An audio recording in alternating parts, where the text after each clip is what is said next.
नमस्कार दोस्तों, horror stories में आज आप सभी का फिर से स्वागत है। मेरा नाम है जिशान अली और आप देख रहे हैं जिशान अली चैनल को। अगर आपने अभी तक हमारे चैनल को सब्सक्राइब नहीं किया है तो अभी कर लीजिए। आज की कहानी हमें भेजी है शिब्बू थापा ने, जो जनकपुरी के रहने वाले हैं। आगे की कहानी मैं शिब्बू बनकर ही सुनाऊंगा। मेरा नाम शिब्बू थापा है। मैं जनकपुरी का रहने वाला हूँ। मेरे पिता सुपारी और पान मसाला के रिटेल व्यापारी हैं। पढ़ाई पूरी करने के बाद अच्छी नौकरी नहीं मिली तो मैंने दुकान पर बैठना शुरू कर दिया। वैसे तो मुझे मुंबई जाकर अपना कारोबार शुरू करने का मन था, लेकिन बाबूजी ने जबरन मेरी शादी करा दी। अब जिम्मेदारी आ गई तो पैर भी दुकान में ही जम गए। शादी के 3 महीने बाद कविता मेरी पत्नी पेट से हो गई।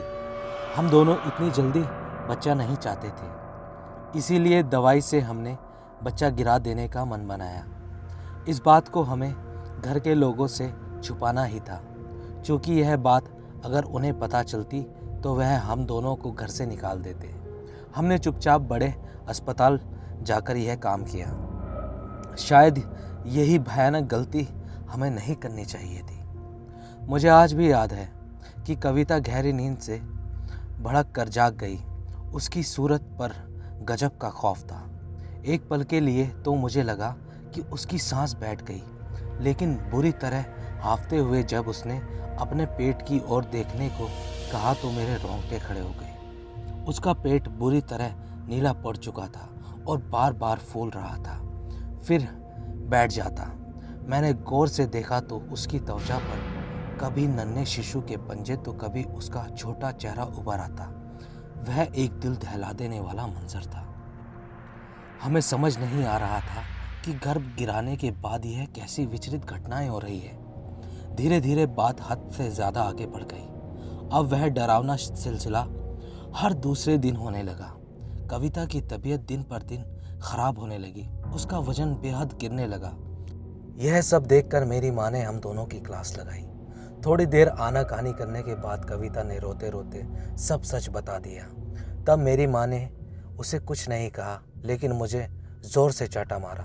माँ ने उसी वक्त हमारे गुरुदेव को फ़ोन किया। उन्होंने घर पर आकर साफ साफ बताया कि भ्रूण हत्या एक घोर पाप है। आपकी संतान प्रेत योनि में गई है।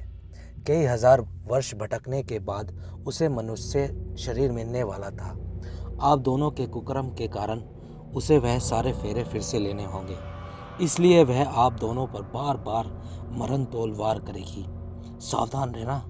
माँ ने उनसे इस समस्या का उपाय पूछा, लेकिन उन्होंने क्रोध प्रकट हुए बोला, मैं अजन्मे बच्चे के हत्यारे की मदद नहीं करता। इतना बोलकर वह लौट गए। इस वाक्य के करीब 1 हफ्ते बाद मेरी कविता बाथरूम में लहूलुहान पड़ी हुई मिली। मैंने उसे तुरंत अस्पताल में भर्ती कराया।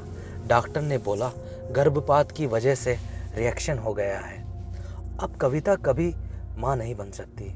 हम दोनों अंदर से बहुत ही डर गए। आखिर हमें किस पाप की सज़ा मिल रही थी, ये हम नहीं जानते थे। शायद ये वही पाप था जो हम दोनों ने किया था। मेरी पत्नी उसके बाद करीब 1 साल तक बीमार ही रही। शरीर तो गया, लेकिन उसके साथ साथ उसकी मानसिक हालत भी खराब हो गई।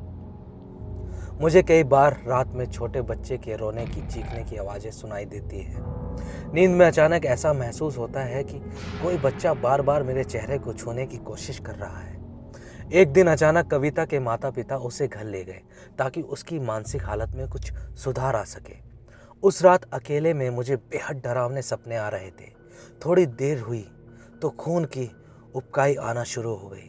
मैंने बिस्तर से उठकर देखा तो अंधेरे में मेरे सामने एक विकराल शिशु हवा में तैर रहा था। मैं यह सब देखकर बौखला गया। मैंने जोर से चीख लगाई और बेडरूम से बाहर भाग गया। घबराहट के मारे मेरा पैर फिसल गया और मैं सीढ़ी से नीचे आ गिरा। अगले दिन जब मुझे होश आया तो डॉक्टर बोले, सॉरी, आप भी अब कभी बाप नहीं बन सकते। हम दोनों पति पत्नी अब मौत का इंतजार कर रहे हैं। उस नवजात बच्चे के प्रेत का अगला वार क्या होगा ये तो हम नहीं जानते, लेकिन इसका डर हमें पल पल सताए रहता है।